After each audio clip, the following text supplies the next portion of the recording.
There's a big conversation about the gender pay gap and why are so many women underpaid. It's a question that we've been engaging since the world marked the World Equal Pay Day. But let's have this conversation because it's very important, especially when we are facing an economic crisis.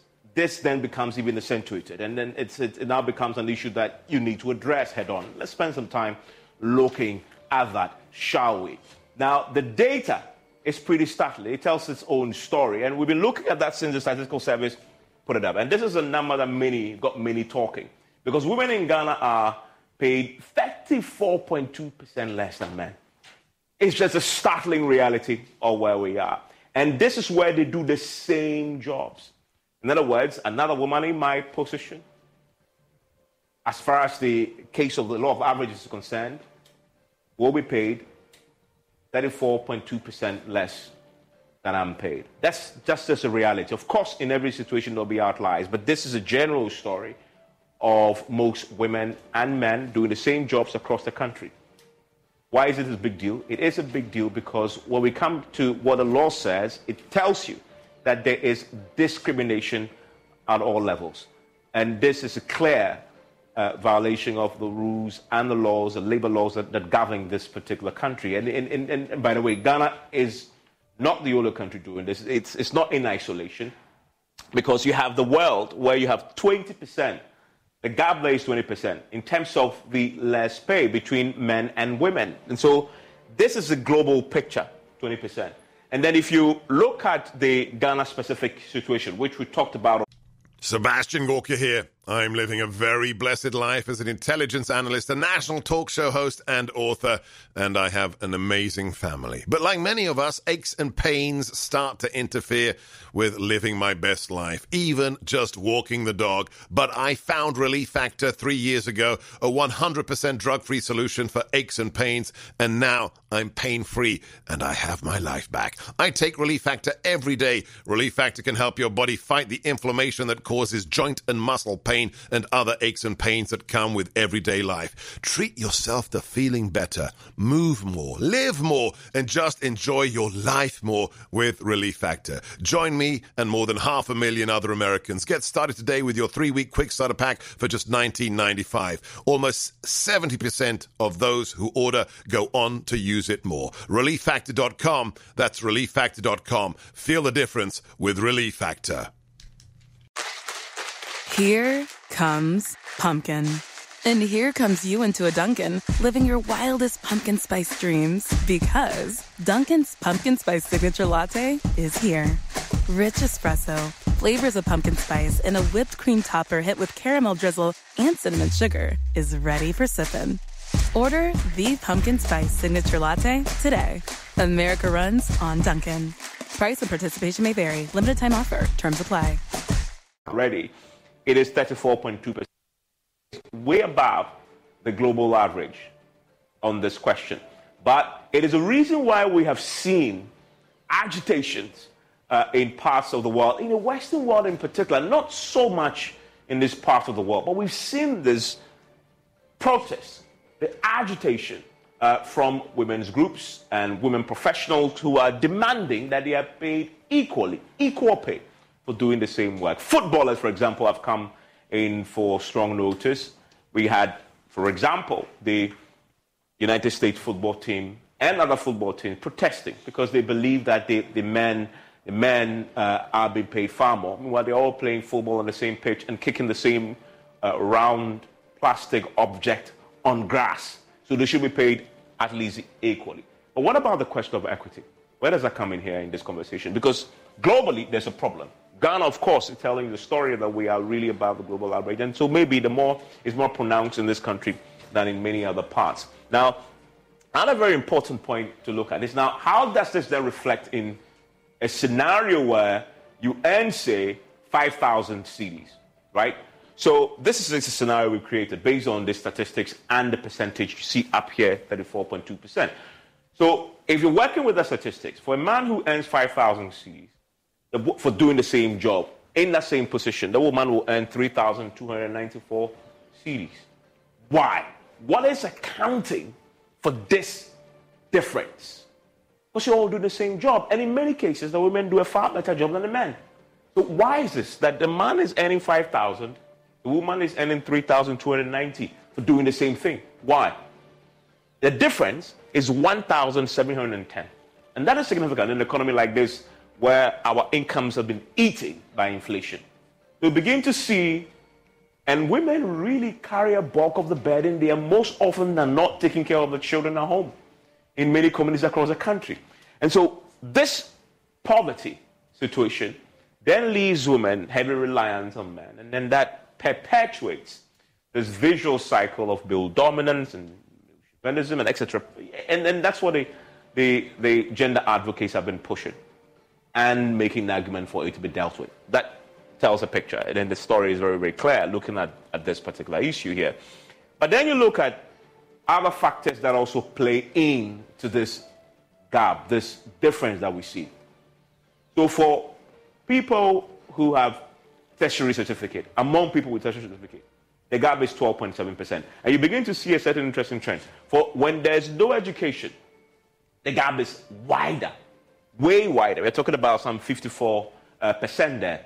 So the less education you have,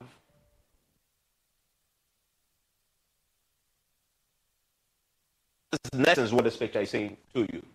But even more alarming is that no education is at least better than basic education in terms of the gap. Why is that? That's a very interesting point. And this is Ghana specific, by the way. No education is better than basic education. They are both bad in comparison to tertiary education. This shouldn't even exist at all. You want to reduce it to zero, which is what the campaign is about.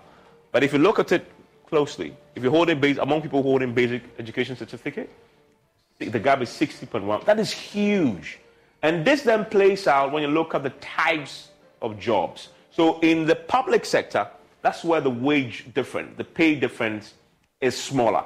So what is it that the public sector is doing that, say, the private formal sector isn't doing? Because there you have the gap at 29.9%.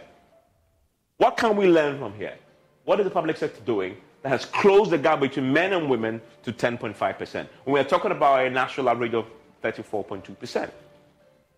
Clearly, the private sector needs to learn here because there is a subject of discrimination we'll come to. But then it's even more pronounced in the private informal, where you have 58.7% disparity. And we're talking about private informal, like the shops where you go in your local community. Some of you bring in the shops that you attend and buy your stuff in the grocery shops where the owners will employ somebody, for example, and pay them. If they in that shop that you like to visit in your neighborhood, if they employ a man and they employ a woman, and in that shop there are two people there, a man and a woman, chances are, according to this, the man that you meet in that shop will be paid the gap there, the difference between what he will earn and the lady in that shop will be 58.7%. That is unacceptable by all standards.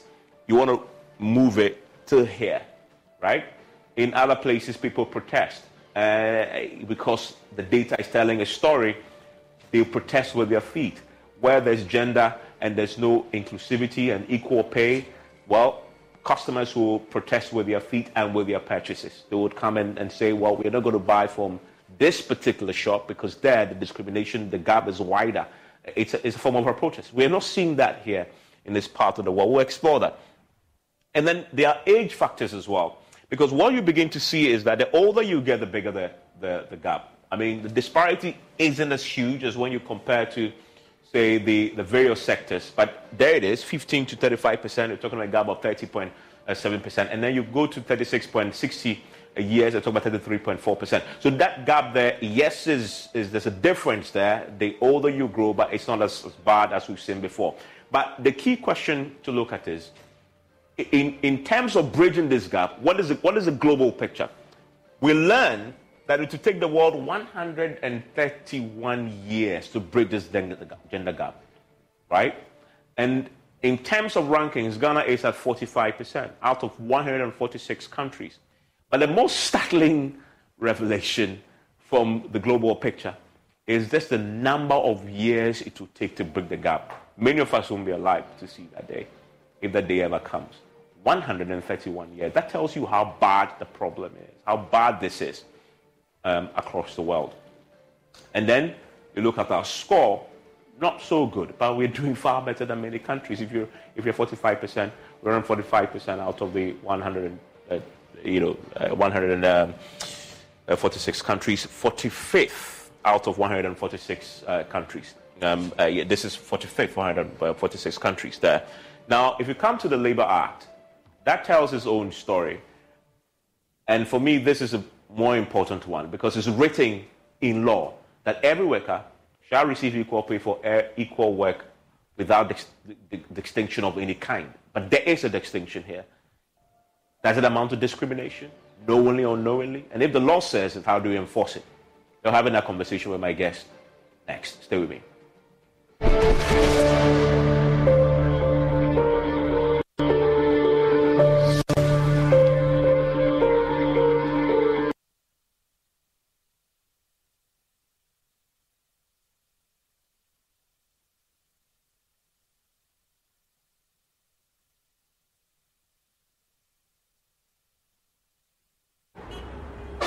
There are days when you think, whoa, today I've earned it. So order a Glovo. Days when plans run longer. What if we order a Glovo? Or days when you can't control everything. Oh yes, because on Glovo, you can order anything you want. Glovo, you order, we deliver. Crazy pa. Don't say no to me. Whiskey. Wash. All of a sudden, my voice I hear different. And when you saw a call. Barman, bring me the honey whiskey. You know the one? Black Rock Whiskey. Honey whiskey. Chalet, honey near their fro. Black Rock Whiskey is strong. Now so taste me is smooth and it goes down easy. Excuse me. Barman, bring my friend one Black Rock Whiskey. Black Rock Whiskey, blended with natural honey flavor. Hey, what's up? Barman. Hey, what the hell for Sikanton Sada? Black Rock Whiskey, Cabby, the feel is smooth, no. Drink responsibly. Not for sale to persons under 18 years of age and not recommended for pregnant women. This advertisement has been vetted and approved by the FDA. Daddy, this tank is big. Yes, that's true. It can store a lot of water. That's so true. Wow, it has a working tortoise on it. That's so true. I can see SINTEX. Syntax. That is so true, my daughter. When it falls down, it will spoil. That's not true. But why? Hey! Syntex was the first to introduce double-layer tanks in Ghana. Syntex again was the first to introduce white inner layers in Ghana. Syntex gives you the biggest warranty, 7 years. No matter your water needs, Syntex is the answer. Syntex tank. Are you strong? Are you tough?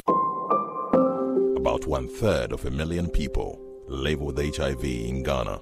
Close to 10,000 of them die each year, mostly as a result of a lack of antiretroviral drugs and adherence. In fact, close to 57% of children under 14 years living with HIV do not receive antiretroviral drugs, again as a result of inadequate funds to provide them with medication. Life expectancy for these children is grim. The big worry, close to 16,300 people are newly infected with HIV each year. With this alarming rate of HIV infections, all of us are in danger, and Ghana is headed for an epidemic explosion if nothing is done now to avert it. While the Ghana AIDS Commission is working hard to overturn the situation, the Commission urgently needs funding support from corporate Ghana and individuals to save lives. We're therefore appealing to you, corporate entities and individuals, to support the National HIV and AIDS Fund by dialing star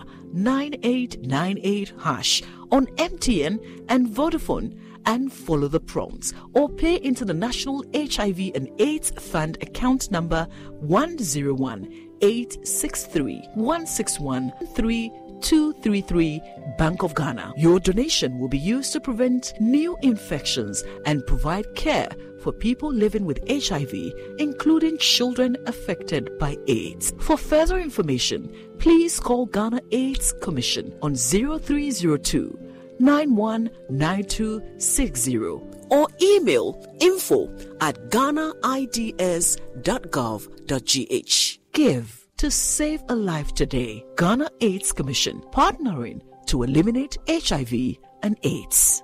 Hello, my name is Abeku Agri Santana. If there's anything that makes my life so easy, it is my bank. I love hanging out with my boys at our usual fufu joint.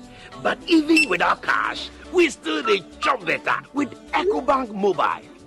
No matter the time of day, my bank helps me stay in touch with my beautiful wife whenever she's away. And when my beautiful wife is in town, she never misses out on her favorite TV shows because I'm able to pay up all my TV subscriptions from the comfort of my mobile phone. Whenever she has to get groceries too, my bank makes it cashless and convenient. And the part my wife loves the most is when my bank makes it possible and easy for her to shop from any part of the world without moving. Welcome to the smart world of EcoBank. Download EcoBank Mobile from Google Play Store or the App Store and discover the smart way to bank. EcoBank, the Pan-African Bank.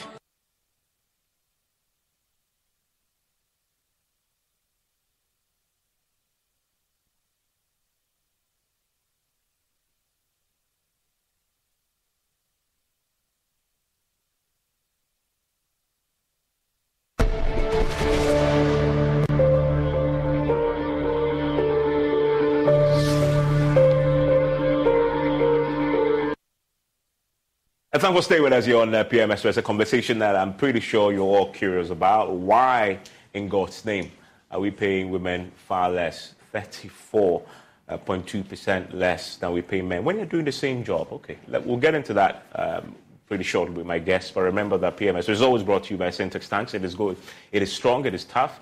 It's also brought to you by Lobo Bitters. Experience greatness in every moment. Ghana AIDS Commission as well. And I strongly recommend Syntax Tank to you because no matter your water needs, Syntax Tank has it all. Syntax Tank is first to introduce you double layer tank, and now you can have as many layers as you want. Syntax Tank is first to introduce the white inner layer tanks in Ghana. We now introduce you to the customer specs order, which lets you order any color and size of preference. Syntax Tank gives you the longest warranty of 7 years, which no other tank gives you in Ghana. So whatever your water consumption, size of project or demand, choose Syntax Tank. We have agents nationwide. Call us on 0244-335-168 or shop online at syntaxgh.com. Syntax Tanks, air strong, air tough. Guests with me in the studio today is Anthony Odro Intra. He's a labor economist. He's a statistician with the Ghana Statistical Service as well. Thank you very much, Anthony, for joining us on PM Express.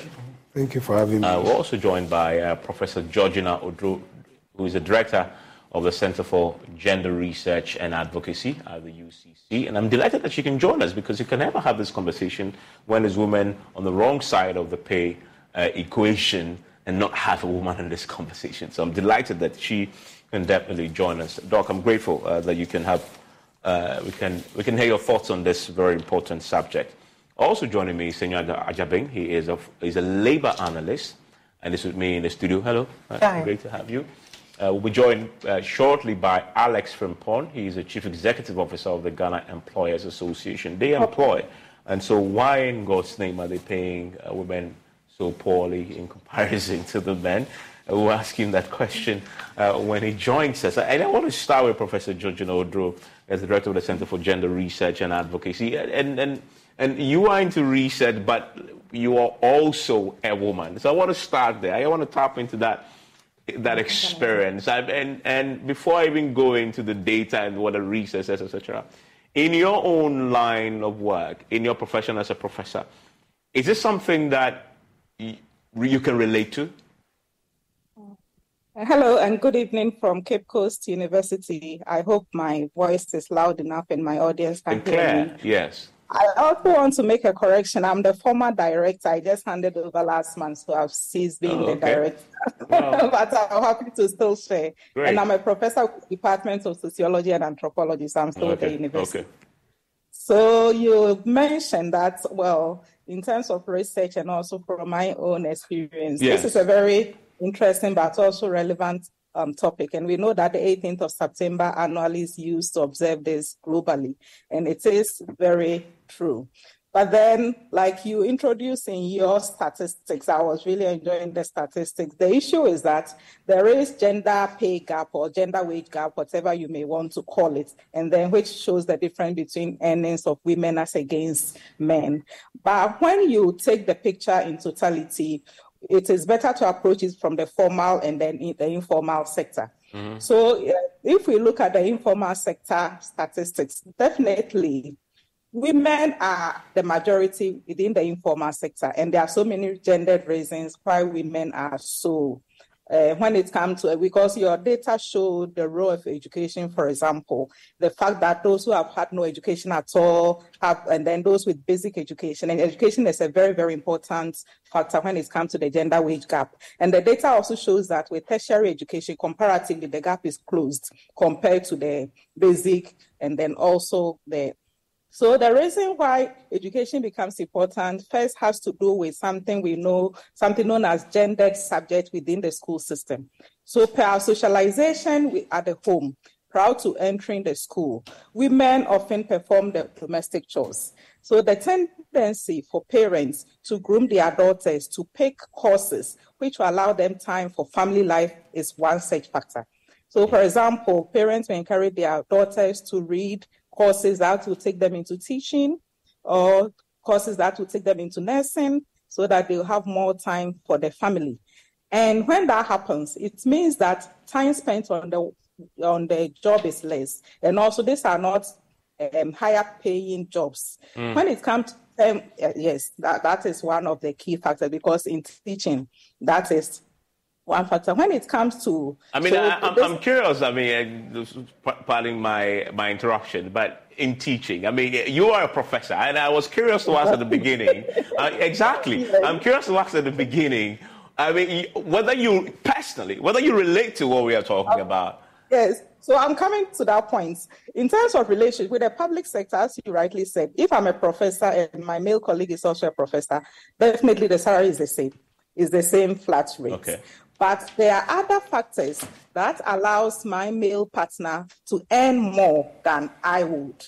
And some of these factors has to do with research, for example, because like you mentioned, I was the head of that center, which is a research center. And then as a professor, you need to research and publish to gain your professorship. And this is where the difference comes up, because women will have to commit more time to the home. We juggle between the gender roles, the care roles, the mother role, the marriage. You also show the statistics where the age between 15 to 35 years versus 36 to 60 years differ. And the reason for that, I'll come back to my experience, but the reason for that is that normally around that 30, mid-30s, people may be making families. And when you are making families, it means that you need more time for your family life. But from 15 to 35, they may be single, they may have time for their work and other things. So it improves upon their earning. With the experience, as I said initially, in terms of the public sector, if it's a professor, it is flat, it's same. But the difference come about through the extra work that men tend to have time to do, that women wouldn't have that much time to do. And as I said, research is what gives us extra income. Lecturing, all these titles, all the sleepless nights, all the stress, our salary is peanuts. And sometimes when people even hear it, they marvel. And if you compare salary to sometimes students even outside, like $1,000 equivalent, which is really grossly disrespectful if you don't mind. So you make the extra money through research. But to what extent can I commit enough time for research compared to my male colleague? And you raise a very important point, and I'll come to the Statistical Service rep with us. Anthony, are these the reasons, and of course you were just guiding the data, but in there, did you try to nuance it a bit more to sort of tease out some of these reasons? These are profound reasons. Thank you, Ivan said. Let me thank you for the opportunity to be here. Let me also seize the moment to thank the management and staff of Ghana Statistical Service, and in particular the government statistician, Professor Samuel Kwabena, whom I admire so much. And usually, he would have been here, but he's asked that I represent him, so I'm actually representing him. And then the entire service, I really admire him whenever he appears here on the screen. So I'm happy for his excellent leadership at the Ghana Statistical Service. Having said that, so I want to say that I think Professor has broken it down and probably touched on exactly what the data is pointing out to. It's very, very interesting. So, yes, talking about the factors that accounted for this gap that we are seeing. So I'll touch on 3 factors, which she's even touched on. So the first has to do with what we call the occupational segregation. And it's very important because under that, women continue to be underrepresented. I mean, when it comes to traditionally male-dominated jobs. And so, like she rightly pointed, even when a woman has same qualification as that of a man, and even better, they consistently receive low pay because of, the segregation. I would relate it to the data. So the data is actually pointing it out. Once you are talking about the employed population, then you obviously have to talk about the occupation and then the industry. The occupation, that's the classification by, the UN, what we call the ISCO, International Standard Classification of Occupations, and then the International Standard of Industrial Classification, the ISIC. And clearly, these two, so the first one I'm talking about being the occupational segregation, we saw in the data, there are major groups. So we have managers, professionals, technicians, and associates. And if you look at the data, clearly you see those in the managerial group, you see the skewness.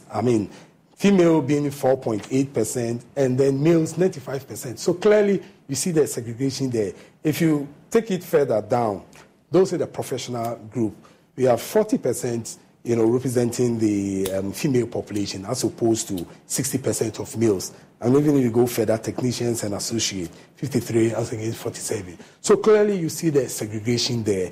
And if you take one example,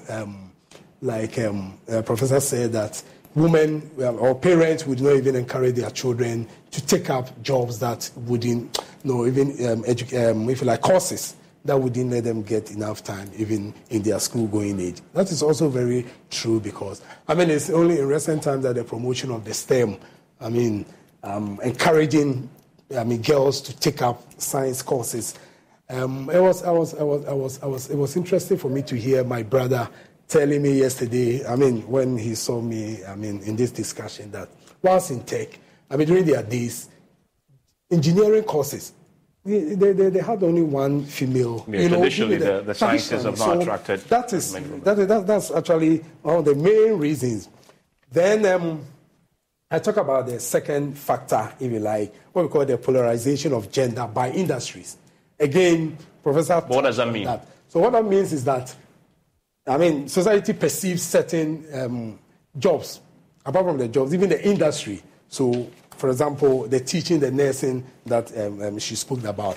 I think interestingly that if you hear that a male is actually a nurse. But is that a reason? Because from the research, isn't that a case then that even among nurses, if there's a male and a female nurse, the assumption is, based on the data, that on the average, the male nurse may be earning more than a female nurse? Not necessarily? Not necessarily, because actually this gap is not between a man and a woman with the same observable characteristics doing the same way. It is the average wage levels, so across sectors. So it's not actually between a man and a woman.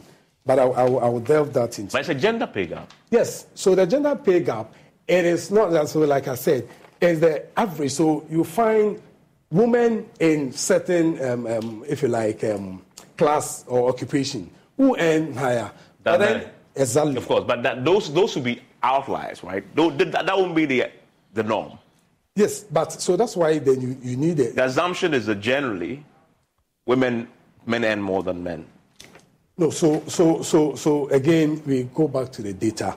So then if you go to the informal sector, you get it, in the informal sector, you may not have women earning as higher as those, if you like, in the public sector or in those who hold managerial positions. So it's the average that we are looking at here. I think that's the confusion that people are getting. That. So when you say, so it's good to break this down. So when you say in Ghana, women earn 34.2% less than men, what does that mean? Okay, so basically what it means is that, so let's say women are supposed to be, both men and women are supposed to be paid equally. So let's use 5,000, assuming, there's an assumption that men and women are supposed to pay equally. So let's use 5,000. What it means is that women are paid 3,200. Yeah, that, but so that isn't that the challenge we're talking about? So the woman will be paid. Is it for doing the same task? No, not necessarily. Not necessarily doing the same task, because the tasks are different. Yeah. We do different tasks. Different sectors and then different occupations. So it's not necessarily the same task. So that's why I'm saying that. Let's take. But the question I have is, and I guess this is the everyday person's question to ask. So if we are paid 34.2% less than men, but you're not doing the same thing, of course, then there's a justification there, is it not? Because if I'm a broadcast journalist and you are a pilot, whether you are male or female, the pilot will earn more than a broadcast journalist. So let's get this right. So again, this 34.2%, like I said, it is not for a single person. It's not the averages. The averages. Yeah. And it cuts across the different tasks. So it's not. So regardless of what you do, on the average, women earn 34.2% less than men. Exactly. Regardless of what you do. Because this is coming from the different tasks. When you are using the occupation, so your tax. So for example, somebody in the informal sector, let's say a salesperson. So a self-employed person, I've employed a sales girl to be going around for me. At the end of the month, I pay that person. The sales girl is performing a different task than a pilot, a female pilot, if you like, whose task is different from this sales girl. At the end of the day, it's the different task being performed by these different categories of, if you like, persons being engaged in economic activity. Yeah, that's what we have. Mr. Jamila, but that's what I want to probe a bit more, because if that's what it is, then what's the issue? Well, I'll come to you. I know you have it, but what's the issue? I think that the first confusion comes when you see the headline and it uses the word gender. Exactly. So once you see the word gender, then people want to immediately associate it with some form of discrimination. And it is easy to conclude that when you compare a male and a female in the same work environment, doing the same work, jobs, tasks, with the same qualifications and experience, then the man earns more. Yeah, and that is really where, across the country, the problem had been.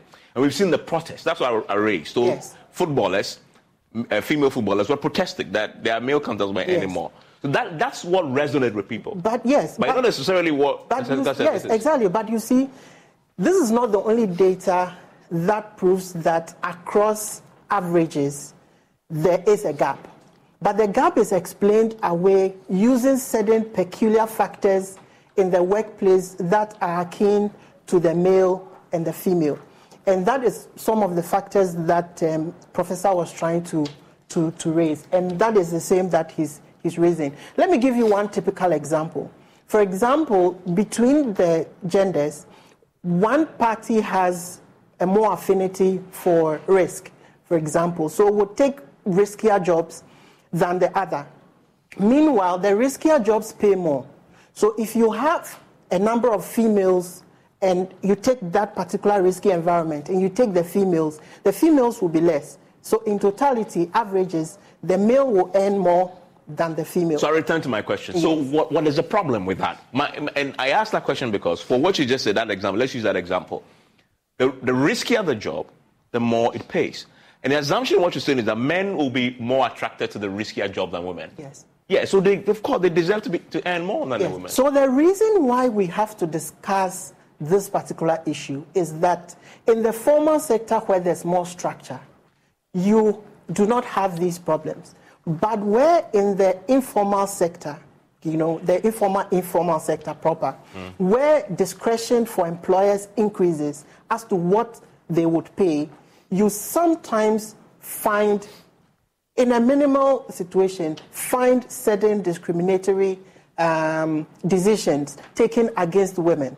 So for me, I am conservative in approaching gender pay gap discussions because the reason is the discrimination may occur where it is made possible.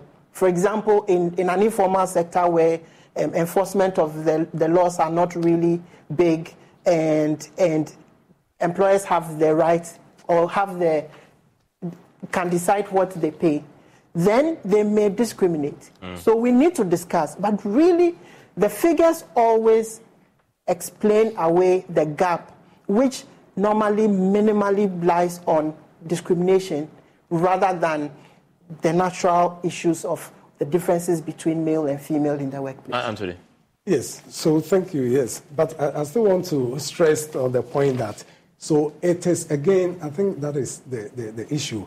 It is not between men and women in a particular, if you like, economic activity, like the football. Okay, it's not an issue of men and women doing the same job but earning different pay. Exactly, because it's not the same. So what we are saying, this gap is not between a man and a woman with the same observable characteristics. Okay. In this case, if they are footballers doing the same work, that is not it. That is not it because. So explain, if it's not that, again, what is it? So what it means is that we are, and this indicator is computed from paid employment. Under the status of employment, there are different categories. One of the categories is the paid employment. That is those who receive wage or salary when they perform in the kind of economic activity. So what we are saying is that different activities are performed by these, if you like, characters. So it is these different activities that are performed by these characters and what they earn. Yeah. So I think I understand what you're saying. That, of course, you perform different activities. Some activities are more, I guess, and as you said, the example that Prof gave, for example, so a profession like nursing, you mentioned that too, is associated, rightly or wrongly, with women. Yeah, however, it is not as well paid compared to some other tasks. So you're saying that in that analysis, then you have a situation where the men will be paid far more than the men because the women are being pushed into a certain profession which doesn't pay as much. Yes. For whatever reason, either for what the prof says, you have to go and give birth and you have to take care of the family, and so you rather want to go into teaching than go into engineering, right? And so then you're going to be earning less. But the question about then, what is the problem then with that? Because the assumption had been that the discrimination question had been that somehow employers, whether in the informal or informal sector, were discriminating against women in this case. But now you explain it's not really that at all. It's not about gender, men and women matter. So the nursing example as you give, so this nurse is performing a certain activity, different from what the engineer. Well, it's performing, of course, exactly. and therefore. And the weight is different depending on the activity that they perform. So if an engineer, a female engineer, based on her activities, let's say received 4,000 Ghana cedis, somebody in an informal sector, like the earlier example I gave, a sales girl, finds herself in an informal sector, yet received, if you like, 1,000 cedis. So that is different from the 4,000. Then other characters also performing different activities. At the end of the day, when you strike the average, then you get this gap. So that's what I'm saying. This gap cannot be attributed to a specific, if you like, sector between a man and a woman. It doesn't work out that way. Okay, I want to bring in the Employers Association, Alex Frimpong. Mr. Frimpong, thanks for staying on. I wonder what the Employers Association make of this, because really in the private formal sector, in fact, both in the private sector, private formal sector, the gap is there. But of course, it's and I'll come to the public sector scenario, because they have narrowed that gap to 10.5%. What is it that they're doing that the others aren't doing? The Ghana Employers Association, why is there this huge gap in the pay that you'd give and the reward that you give to employees if you're considering the gender question?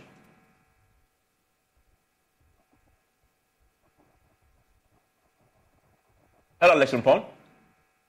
Okay, we don't seem to have him. Let's see if we can get him back so we can put that question to him. But I want to go back to Professor Drew, the former director of the Center for Gender Research and Advocacy, and that subject we just delved into.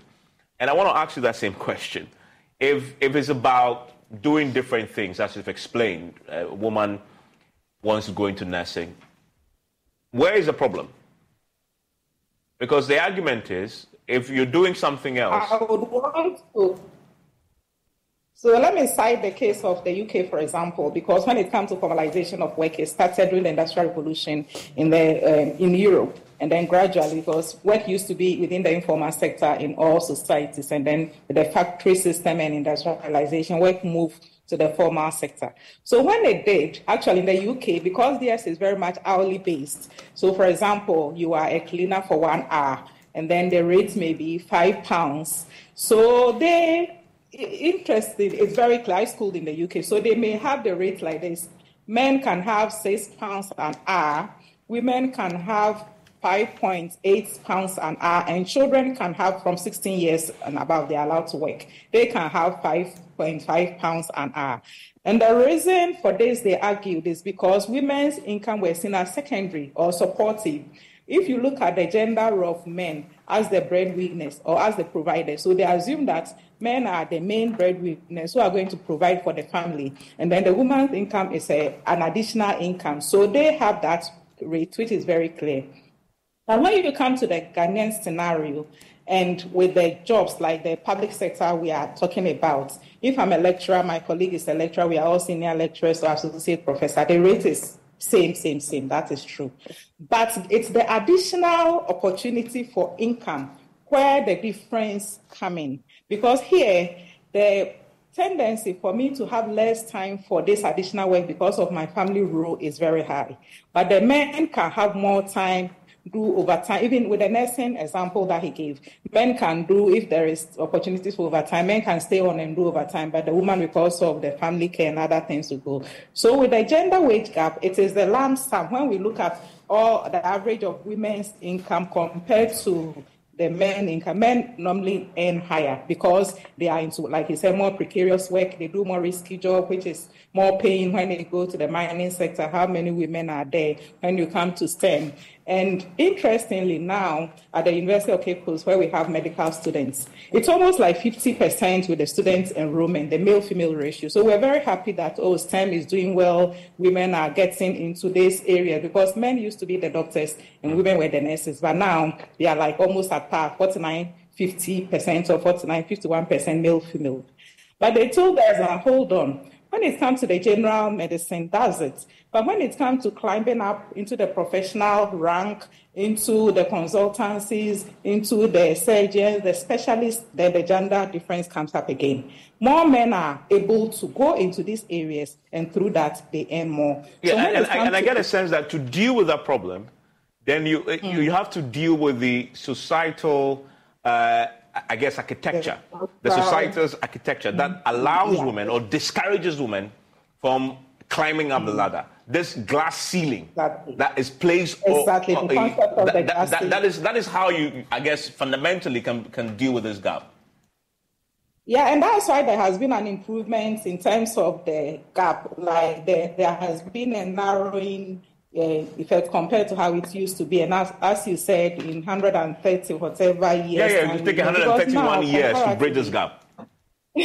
Well, we will not be alive. Yeah, exactly. I mean, but please stay with me. I want to quickly bring in Alex Frimpong. He's the CEO of the Ghana Employers Association. Mr. Frimpong, do you feel responsible for this gap? I mean, as employers, for example. I mean, is it a problem with the way employers approach pay?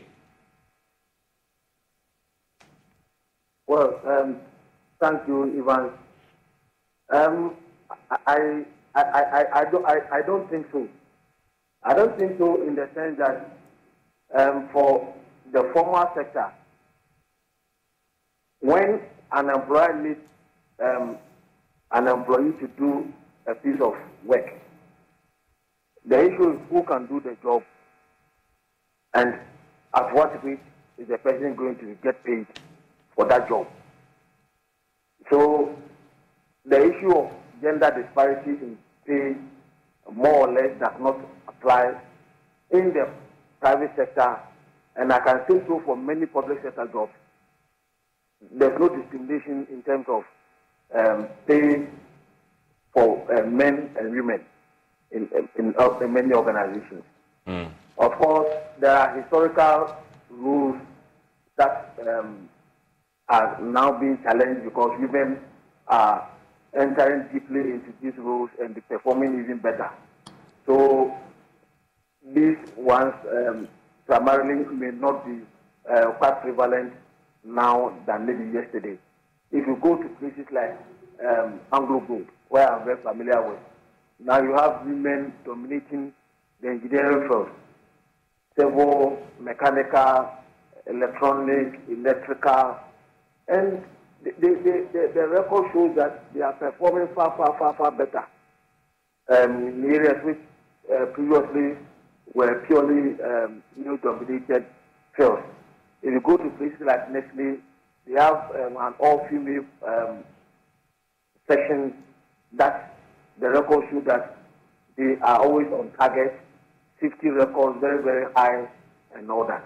So gradually, we are beginning to witness a situation where the women are doing far better in traditionally. But if that's the case, the question then becomes: are you paying them, reflecting the value that you've just been describing?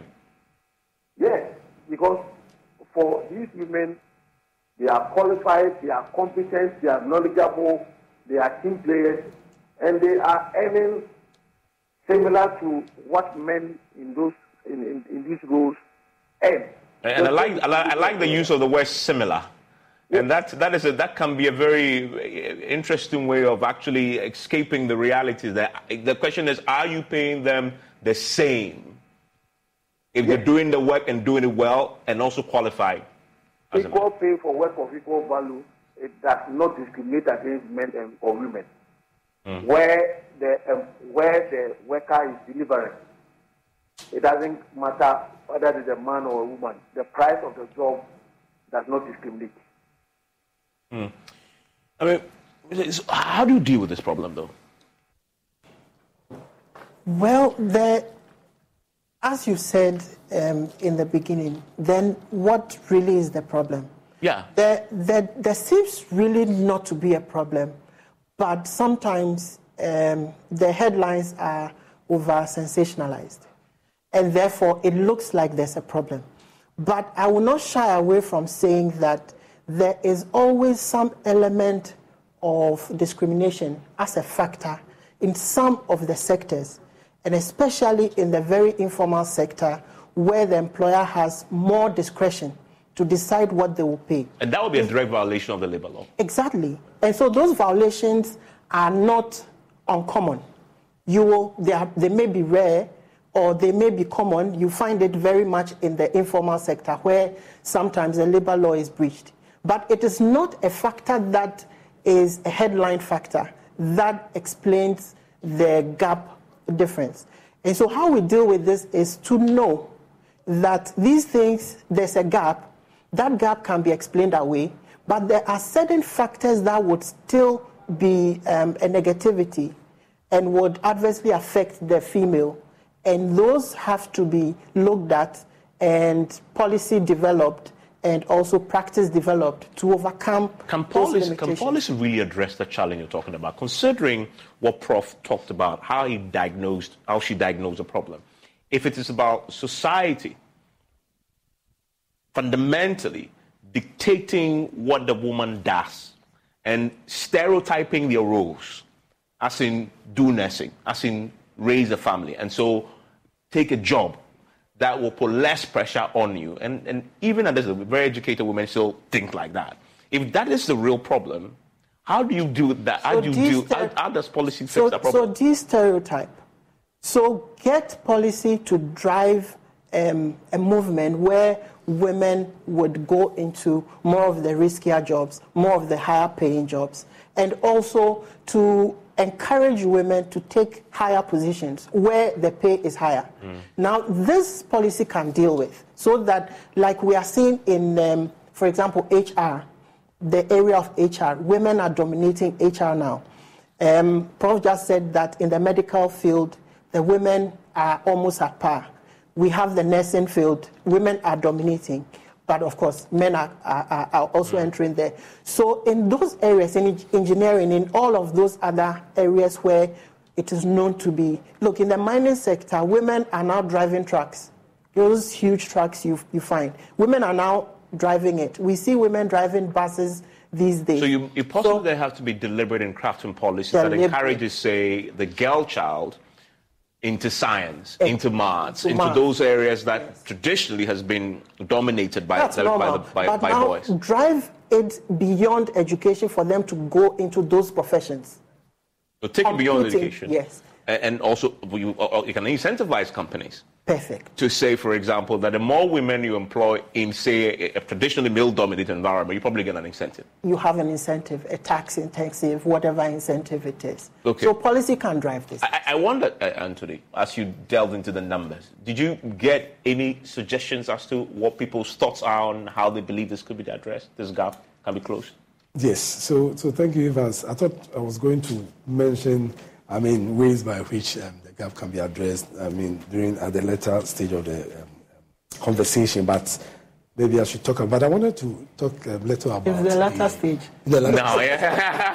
All right, so you wanted to expand on the point. Yes, expand on the point, the fact that the variations in the gap with respect to the public sector. Then that is important, yes. So the 10.5, and I think Prof has really brought it out, you can see that it's minimal. And she's mentioned that some of the attribute that is going further, especially in the lecturing field, what the man is able to do. So that's what we call the differences in attribute between men and women. So then you can see that could be probably the reason for which there's even some gap, even though the salary structure is supposed to be the same. Yeah, and that's what she explained. So the wage is set, over there, regardless of whether a man or woman. However, if you have more time to do more research, that is where you make more money. Personal street comes in, and I think I like that point. Then going into the private informal again, the fact that it's 58.7, very wide. The one of the issues if affecting that has to do with social what we call the decent work deficit. So, Prof mentioned about a woman, in her working life would marry maternity leave. Now, it's so clear that in the informal sector, where they don't enjoy social security benefit, a woman then would want to take up jobs she could be able to do for lesser hours. When that happens, because that woman doesn't enjoy social security, unlike the public sector, she will work for less hours. She'll be paid less. With no fees or minimums and no overdraft fees, banking with Capital One is the easiest decision in the history of decisions. Kind of like choosing Derek Jeter as the pinch hitter for your baseball team. Jeter, you're in. We need a home run. I'll give it a try. I've swung a bat once or twice. That's out of here. Yep, even easier than that. With no fees or minimums and no overdraft fees, is it even a decision? That's banking reimagined. What's in your wallet? Terms apply. See CapitalOne.com/bank for details. Capital One NA, member FDIC. Obviously, will have impact on their salary. But in the case of the public sector, the salary is intact. So you can see already But in there is actually also the question I asked to you at the beginning, which is how do you address it? The lesson there from the public sector is that the wage is set and it's very objective. It's structured. It's very objective. You know when you get into this position, this is what you get, whether you're a man or woman. Isn't that what the formal private sector should learn? The challenge is that in the private formal, they may, because of the fact that they don't have the social security. In the private informal, this is the self-employed people who have set up their business. Then they've employed one or two people. They don't have that much extra to do what the public sector is doing. So what happens is that there's something we call the motherhood gap. And this woman takes up this job that will pay for less hours to be able to take care of the children. And sometimes they are forced to even take family or friends-oriented enterprises. So the solution is that there should be, number one, there should be equitable, share of family duties between men and women, and then childcare and elderly care. Number two, companies should have, policies that will work on a flexible working time. And then three, there's a need for companies to have programs that would train, as it were, women when they go. Globally, it's going to take 131 years to bridge the gap. In Ghana, how long? Well, I think we may have to do some projection.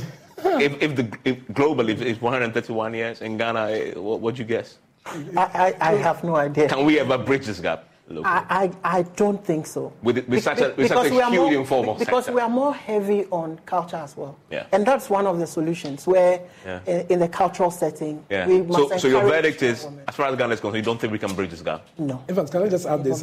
But 1 second. Indicator 5.5.2, which has to do with social SDG indicator, has to do with female share in managerial position. Do you know that, the data also shows that about less than a quarter, 23.8% of women hold the managerial position. So clearly, if you have a lot of men holding managerial position, obviously this inequality. So it is a challenge. So we encourage more. Yeah. Let me take a yes or no from Prof. Prof, can we ever bridge this gap in Ghana? Yeah, I like your submission so far, and I like Senyor's submission where he talked about the need for organizations to be intentional with policies. Because as he said, the case is structural. And if women are burdened with care rules, and as said, they are not climbing, not because they don't have the potential. They have the potential, but these other structural challenges are preventing them. Then we need to, and if you consider that our informal sector is heavy, and that is where the discrepancy is really high, then we really need to work on that. But so is it possible to bridge the gap? It is, though it will take long, but it will take a really, really long time because of the heavy burden in the so 131 years to bridge the gap globally. In Ghana? Maybe 135 years. We work on the informal sector. Thank you very much. Mr. Alex Rimpon, thank you also. Thank you, gentlemen. Enjoy the rest of your evening.